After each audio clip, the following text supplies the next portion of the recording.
कांग्रेस के वरिष्ठ नेता नसीमुद्दीन सिद्दीकी ने कल कांग्रेस से सभी पदों से इस्तीफा दे दिया। उनके साथ करीब 500 लोगों ने इस्तीफा दिया।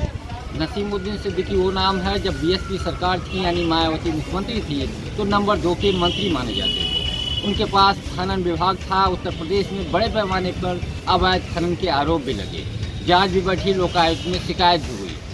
बसपा सरकार गई तो फिर थोड़े दिन बाद मायावती ने उनको निष्कासित कर दिया, लेकिन नसीमुद्दीन सिद्दीकी का जलवा बरकरार था। थोड़े दिन के बाद वो कांग्रेस ज्वाइन कर लिया। दादी के हाथों का जादू और खुशबू से महकता घर, माँ की मुस्कुराहट और खाने की सुगंध। MDH गरम मसाला, क्योंकि हर रिश्ता है स्वाद से जुड़ा।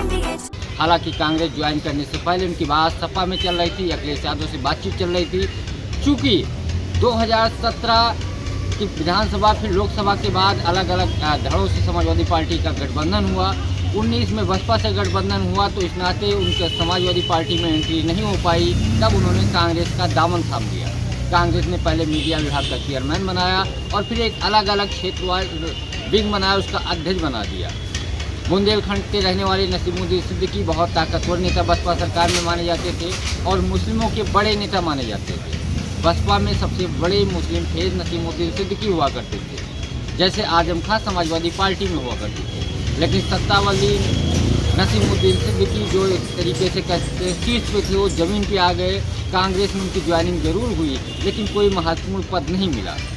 जिसके बाद नसीमुद्दीन सिद्दीकी काफ़ी दिन से अलग अपनी स्थिति को लेकर के असहज महसूस कर रहे थे।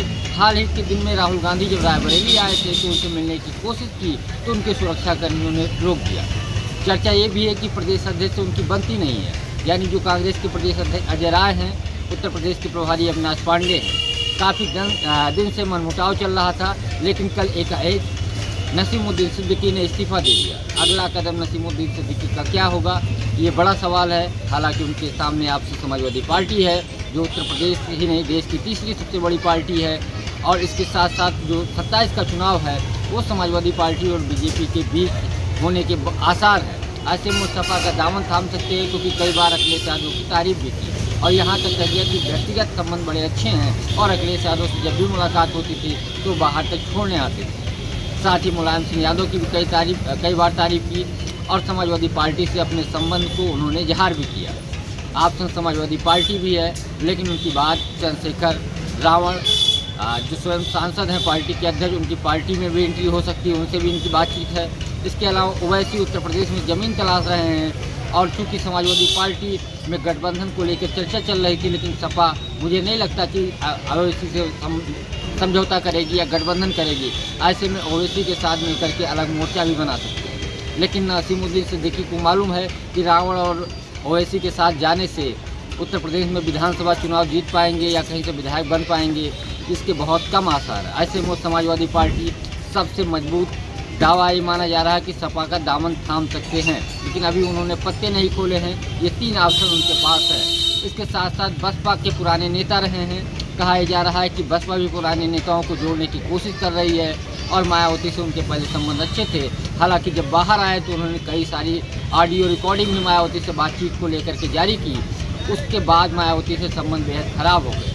लेकिन कहते हैं राजनीति में किसी से अस्थायी दुश्मनी नहीं होती है, कब कौन किसके साथ चला जाए इसका कोई भरोसा नहीं है। अगर मायावती उनको माफ़ की होंगी तो बसपा का भी दामन थाम सकते हैं, लेकिन मायावती बहुत कम ऐसे नेता हैं जिनको माफ़ किया। खास तौर पे अपनी समझी को छोड़ कर दिया जाए तो तत्काल उस तरीके से किसी की वापसी नहीं हुई। आकाश आनंद के ससुर अशोक सिद्धार्थ को पार्टी से निकाला था, लेकिन थोड़े दिन के बाद उनकी वापसी हो गई। यहाँ तक कि अपने भतीजे को भी निकाल दिया था। लेकिन बड़ी बात यह है, क्या नसीमुद्दीन सिद्दीकी को माफ़ करेंगे? जो गोपनीय बात हुई थी वो लीक की थी, या फिर नसीमुद्दीन सिद्दीकी सपा का दामन थामेंगे? ये देखने वाला समय बताएगा। पंकज चतुर्वेदी, TV9 लखनऊ।